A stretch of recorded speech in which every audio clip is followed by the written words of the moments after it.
Good morning, everyone. Class 10th English medium students. Yesterday we read lesson number 9, if, यदि, जो poem थी उसे हमने कल पढ़ा था। और आज हम lesson number 10, the last leaf, पढ़ने जा रहे हैं।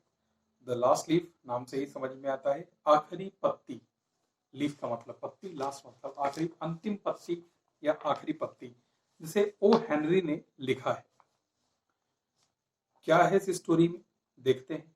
In this story he writes about two young artist. दो यंग आर्टिस्ट के बारे में यहाँ पर लिखा गया है। स्यू एंड जॉन्सी, उन दोनों के नाम यहाँ पर दिए हुए हैं। एक का नाम है स्यू और दूसरे का नाम है जॉन्सी। दोनों ही क्या है, आर्टिस्ट है। स्यू एंड जॉन्सी, और दोनों ही आर्टिस्ट हैं, कलाकार हैं।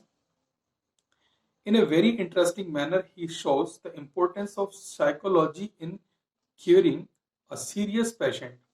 साइकोलॉजी के बारे में यहाँ पर बात बताई जाती है कि किस तरह से किसी पेशेंट को ठीक करने में साइकोलॉजी एक बहुत अहम भूमिका निभाती है, एक महत्वपूर्ण भूमिका निभाती है। बेहरमैन्स, एन ओल्ड आर्टिस्ट, एक बूढ़ा कलाकार है जिसका नाम है Behrman's. Sacrifice which saves Johnsy's life is really touching and ennobling.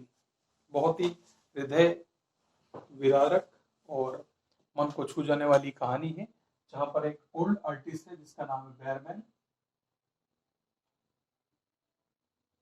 Old artist जो अपनी जान की परवाह ना करते हुए जॉन्सी की जान को बचाने का पूरा प्रयास करता है। ये दोनों यंग आर्टिस्ट हैं। चलिए शुरू करते हैं कहानी।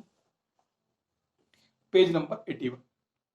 इन a little district west of Washington Square, the streets have run crazy and broken themselves into small strips called places. छोटे से जिले में, वॉशिंगटन, पश्चिमी वॉशिंगटन के छोटे से जिले में, वॉशिंगटन स्क्वायर जहां पर इसे कहा जाता है, वॉशिंगटन के चौराहे पर बहुत सारी छोटी छोटी गलियां जो हैं वो इधर से उधर बेतरतीब निकलती हैं, और उससे बने हुए छोटी छोटी सी स्ट्रिप्स, जो छोटे छोटे से प्लेसेस वहां पर बन गए हैं, उनको कहते हैं places. These places make strange angles and curves. ये जो छोटे छोटे से प्लेसेस हैं ये बहुत ही उम्दा, बहुत ही अच्छे, स्ट्रेंज, एकदम आश्चर्यचकित कर देने वाले क्या बनाते हैं, कर्व्स बनाते हैं। कर्व्स मतलब एक आकृति, तिरछी आकृति, गोलाकार आकृति, कर्व्स, और कोण, एंगल का मतलब होता है कोण, यहाँ पर वो बनाते हैं। One street crosses itself a time और टू। एक स्ट्रीट, एक गली खुद को ही एक बार या फिर दो बार आपस में काटती है। An artist once discover a valuable possibility in this street. एक कलाकार जो होता है वो यहाँ पर उसे लगता है कि एक मुख्य जो है यहाँ पर भूमिका उसकी निभाई जा सकती है, और यहाँ पर कुछ बेहतर उसको पॉसिबिलिटी दिखाई देती है, संभावना नजर आती है, यहाँ पर वो कुछ बेहतर कर पाएगा। Suppose a collector with bill for paints, जैसे कि पेंट जो करते हैं, पुताई करने वाले, वो यहाँ पर मिल जाएंगे आपको, जो बिल्स का कलेक्शन करने का काम करते हैं, लोगों के घरों से बिल्स लेने का काम करते हैं। Paper and canvas should in traversing this root.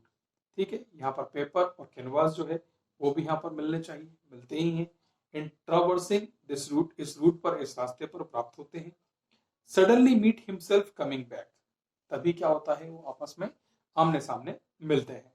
Without a cent having been paid on account, जो एक रुपया भी, एक सेंट भी उन्होंने अभी तक अपने अकाउंट का पे नहीं किया है। कई बार वो लोग आपस में टकरा भी जाते हैं।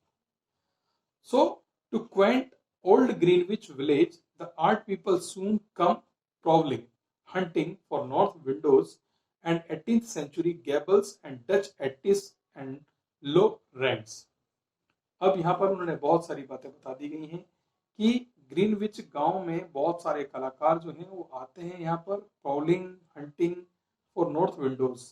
ठीक है, उत्तरी तरफ से आते हैं प्रॉलिंग करने के लिए, हंटिंग करने के लिए, और 18वीं शताब्दी के जो गैबल्स हैं, जो डच एट्टी से, जो डच एटीज का मतलब होता है वहां पर डच के द्वारा जो स्थापित किए गए हैं वो, और लो रेंट्स, कम किराए की वजह से।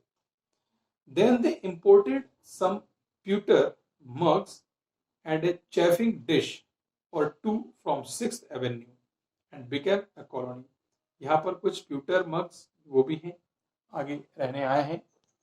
यहाँ पर कभी कभी कुछ प्यूटर मग्स का मतलब होता है पारितोषिक, या प्यूटर का मतलब एक कांसे की बनी हुई एक अलॉय मेटल भी होता है जिसमें बिस्मथ और एंटीमनी भी मिला होता है, वो पारितोषिक भी इसे कहते हैं pewter mugs. And chafing dish, chafing dish मतलब कांगड़ी, कांगड़ी एक आतिशदान, मतलब कुछ उसमें रखने के लिए ये पात्र होते हैं।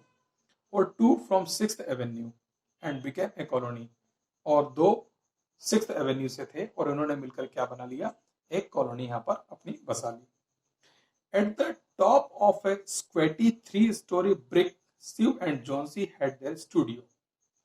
Eight the top of squatty, ठीक है, एक स्क्वेटी मतलब स्क्वायर पर ऊपर की तरफ, टॉप ऑफ द स्क्वेटी बिल्डिंग के सबसे ऊपर। 3-story brick, 3 मंजिला जो मकान है ईंटों से बना हुआ। Sue and Johnsy had their studio। Sue और जॉन्सी का वहां पर क्या था, स्टूडियो था, वो आर्टिस्ट थी तो उनका स्टूडियो वहां पर बना हुआ था। Johnsy was familiar for Joanna, Johnsy Joanna जो एक जगह का नाम है वहां पर वाशिंगटन में, उसको बहुत अच्छे से जानती थी। वन वॉज फ्रॉम मैने, द अदर फ्रॉम कैलिफोर्निया। सी और जॉन्सी में से एक मैने से थी और एक कैलिफोर्निया से बिलोंग करती थी। They had met at the table d'hote of an English 8th street del मोनिकोज।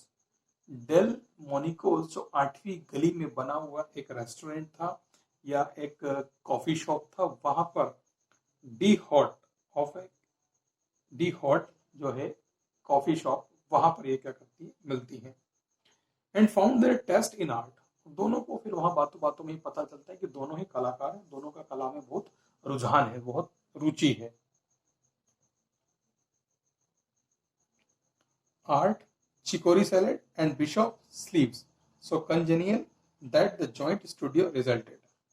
Chicory salad दोनों को पसंद है, दोनों को आर्ट भी पसंद है, दोनों को ही बिशॉप स्लीव्स पसंद है, तो इस प्रकार से दोनों का एक जॉइंट जो है यहाँ पर रिजल्ट होता है कि उनका दोनों का मिला करके वो दोनों अपना स्टूडियो एक यहाँ पर ओपन करती हैं। पेज नंबर 81 पैराग्राफ नंबर 3 तक हमने इसे पढ़ लिया है। कल हम इस स्टोरी को फिर आगे और कंटिन्यू करेंगे। Thank you so much.